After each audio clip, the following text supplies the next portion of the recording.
Israel ने Iran पर हमले का ऐलान कर दिया है, साथ ही कहा है कि ये हमला डेडली भी होगा और प्रिसाइज भी।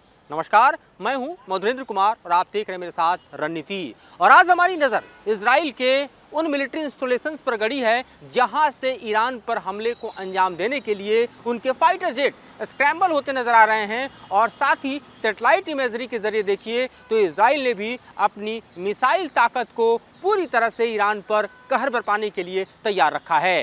एक बड़ी बातचीत इस बीच ईरान के खिलाफ इजराइल और अमेरिका के बीच हुई है और इस बातचीत को बेहद गोपनीय रखा गया है। ऐसी जानकारी मिल रही है कि दरअसल इजराइल ने जो पॉइंट्स डिसाइड किए हैं जहां पर ईरान के मिलिट्री इंस्टॉलेशन है, एनर्जी इंस्टॉलेशन है, जहां सटीक हमला करने के लिए इजराइल की तैयारी है, उसका पूरा ब्यौरा अब अमेरिका को दे दिया गया है। क्योंकि इससे पहले इस बात को लेकर अमेरिका और इजराइल के बीच ठनी थी कि इजराइल का हमला अगर ईरान के न्यूक्लियर इंस्टॉलेशन पर होता है तो ये एक समूचे वर्ल्ड वॉर को जन्म दे सकता है, मिडिल ईस्ट को अपने समूचे युद्ध के आगोश में ले सकता है। लिहाजा इजराइल को ये चुनना होगा कि दरअसल उसके हमले की जद में इस तरह की आग न भड़के। लिहाजा हमने देखा कि किस तरह से नेतन्याहू और बाइडेन के बीच बातचीत हुई। फिर इस प्लान को आगे बढ़ाने से ठीक पहले अमेरिका ने इजराइल को एक रक्षा कवच दिया। ये रक्षा कवच थर्ड है, जो अपने आप में दुनिया के सबसे बेहतरीन एयर डिफेंस सिस्टम के तौर पर जाना जाता है, जिसे इजराइल में अमेरिका ने डिलीवर किया। क्योंकि अमेरिका को भी पता है कि इजराइल ईरान पर हमला करेगा तो ईरान भी चुप नहीं बैठेगा। ईरान ने भी ये खुलेआम ऐलान कर रखा है कि इजराइल ईरान पर हमला करता है तो ईरान के हमले के लिए इजराइल तैयार रहे। और इस बार का हमला पिछले हमले से कहीं ज़्यादा भयावह, कहीं ज़्यादा डेडली, कहीं ज़्यादा खतरनाक होगा। क्योंकि ईरान का रिटेलिएशन इस बार इजराइल के मिलिट्री इंस्टॉलेशन तक सीमित नहीं रहेगा, बल्कि वो आम जनता को भी टारगेट करने से नहीं हिचकेगा। इसके कारण ये पूरी संभावना है कि अगर इजराइल ईरान के न्यूक्लियर इंस्टॉलेशन पर हमला करता है तो इससे वर्ल्ड वॉर 3 का जन्म हो सकता है। लेकिन अगर ईरान के ऑयल एनर्जी सोर्सेज और ख़ास तौर पे आप मिलिट्री इंस्टॉलेशन की बात करें, वहाँ पर हमले को अंजाम देता है तो समूचे मिडिल ईस्ट को ये अपने चपेट में ले लेगा। क्योंकि ईरान ने, इजराइल और ईरान के बीच आप देखें तो 4 देश आते हैं।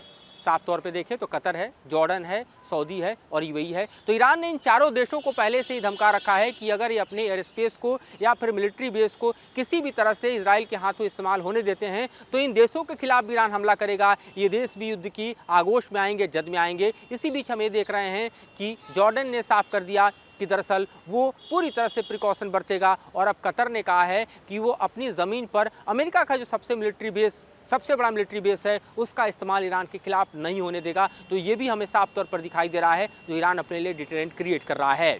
इस बीच हम जानते हैं कि ईरान की मदद के लिए जैसे रूस और चीन उभर कर सामने आए हैं, ये ईरान की सबसे बड़ी ताकत इस वक्त है। क्योंकि अगर अमेरिका इजराइल को बचाव के लिए थार्ड जैसे एयर डिफेंस सिस्टम दे रहा है तो इस वक्त ईरान के पास भी रूस का बेहतरीन एयर डिफेंस सिस्टम है S-400, वो एयर डिफेंस सिस्टम जो कि रूस ने चीन को भी दिया है और भारत को भी दिया है।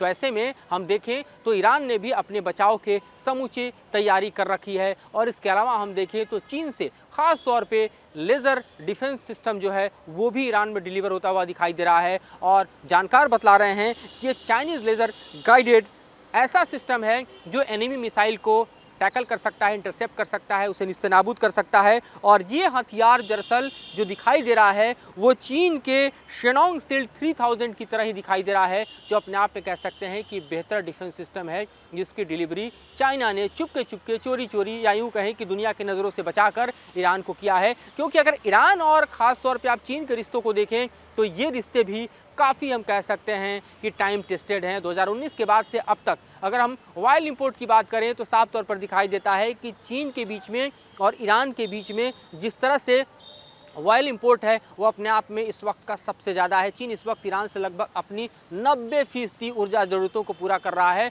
तब जबकि ईरान पर अमेरिकी सैंक्शन है। दुनिया के तमाम ऐसे देश हैं जो ईरान से ऑयल नहीं ले रहे हैं, लेकिन चीन इंपोर्ट कर रहा है और जाहिर है इससे ईरान की इकोनॉमी को भी बल मिल रहा है। और ऐसे में चीन क्यों न ईरान की मदद करे, वो चीन जो कि रूस के साथ ही पार्टनर है। और तब जबकि अमेरिका के खिलाफ देखें तो एक बड़ा ध्रुवीकरण अब दुनिया में साफ तौर पर दिखाई देता है, जिसमें एक तरफ रूस है, एक तरफ चीन है, एक तरफ ईरान है।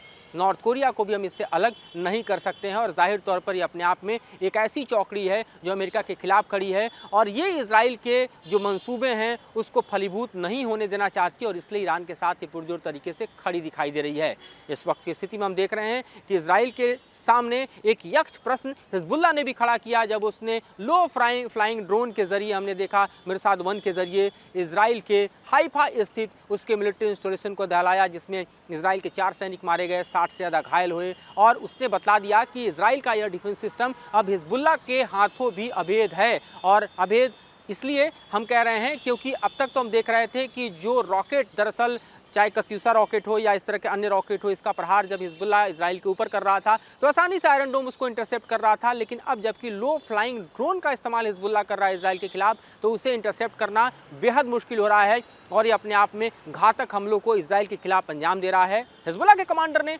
हाल का बयान अगर देखें पिछले 24 घंटा का, तो उसने कहा है कि इस तरह के और बड़े हमले दरअसल हाइफा सहित तेल अवीव पर हिजबुल्लाह करने जा रहा है।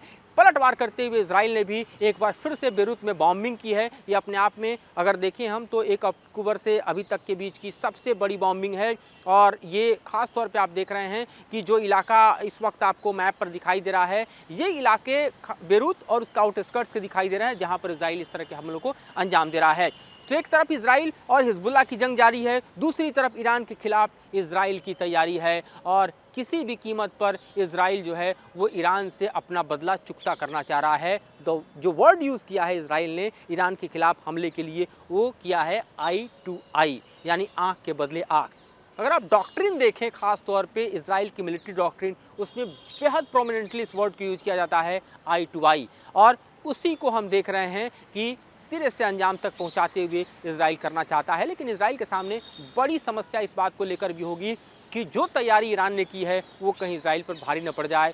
मिडिल ईस्ट को अगर समूचे युद्ध की आगोश में लेती है तो जिस तरह से अरामको को दहलाने का काम जो है वो पिछले वर्षों में हमने देखा कि ईरान ने किया, भले ही उसने उस बात का क्लेम नहीं लिया कि उसने ऐसा किया है, लेकिन सऊदी के ऑयल फील्ड को दहलाने के लिए जिस तरह से ड्रोन का इस्तेमाल किया गया, कहा जाता है कि हुती के ड्रोन जो कि इजराइल के हम देखें कि आज की तारीख में एक परेशानी का और सबब है, उसी के ड्रोन ने उस वक्त सऊदी के ऑयल फील्ड को दहलाया था। तो ये भी एक बड़ी क्राइसिस क्रिएट हो सकती है कि ईरान के अगर ऑयल रिसोर्सेज को इजराइल टारगेट करता है तो ईरान और उसके प्रॉक्सी जो हैं वो दरअसल मिडिल ईस्ट में सऊदी के ऑयल रिसोर्सेज को टारगेट कर सकते हैं और ऐसे में दुनिया एक तरह से ऑयल क्राइसिस के आगोश में जा सकती है, उससे जूझ सकती है। तो ये भी एक बड़ी समस्या है, ये भी एक यक्ष प्रश्न है जो कि इस युद्ध के आगोश में दिखाई दे रहा है, जो दुनिया के सामने है। और जाहिर है कि अमेरिका ऐसा नहीं चाहेगा, उसके सामने चुनाव है और अमेरिका इस तरह के ग्लोबल इकोनॉमिक क्राइसिस से अगर जूझता है तो ये बाइडेन के लिए बहुत बड़ी समस्या होगी, क्योंकि ट्रंप आज की तारीख में देखें तो एक ताकतवर कंटेंडर के तौर पर अमेरिकी चुनाव में दिखाई दे रहे हैं।